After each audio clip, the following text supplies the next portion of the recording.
সেনাপ্রধান একটা আপেল কামড় দিল, কিন্তু লোকটা গ্রেনেড বের করে কামড় দিতে থাকে। তখন সৈন্যরা অবাক হয়ে বন্দুক বের করে সামনে এগোতে থাকে। লোকটা গ্রেনেড কামড় দিতে দিতে সার্কাসের মতো গ্রেনেড নিয়ে খেলতে থাকে। সৈন্যরা দেখছিল লোকটাকে। লোকটা সুযোগ পেতেই গ্রেনেড ফেলে দৌড়ে ঘরে চলে যায়। সেনাপ্রধান সবাইকে আদেশ দেয় ঘরে ঢুকে লোকটাকে ধরে আনতে। পরের মুহূর্তেই লোকটা কাঠের বাক্স মাথায় পড়ে দৌড়ে বাইরে আসে। সৈন্যরা দেখে হেসে ভেঙে পড়ে। লোকটা কিছু না দেখতে পেয়ে এদিক সেদিক দৌড়াতে থাকে। সেনাপ্রধান বিষয়টা দেখার জন্য আসে, কিন্তু দেখে বাক্সটা ছিল ফাঁকা। চারদিকে সবাই লোকটাকে খোঁজাখুঁজি শুরু করে দেয়। তখনই একটা সৈনিক দেখে লোকটা ছাদে সার্কাস দেখাচ্ছে। সেনাপ্রধান খুব আনন্দ পাচ্ছিল।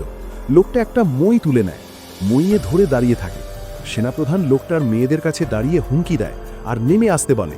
তখন লোকটা নিরুপায় হয়ে মই থেকে মাটিতে পড়ে যায়।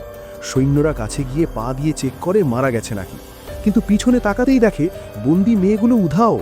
সৈন্যরা সতর্ক হয়ে বন্দুক বের করে, কিন্তু তখনই শত্রুরা গুলি করতে শুরু করে। একে একে সব সৈন্যদের মেরে ফেলে।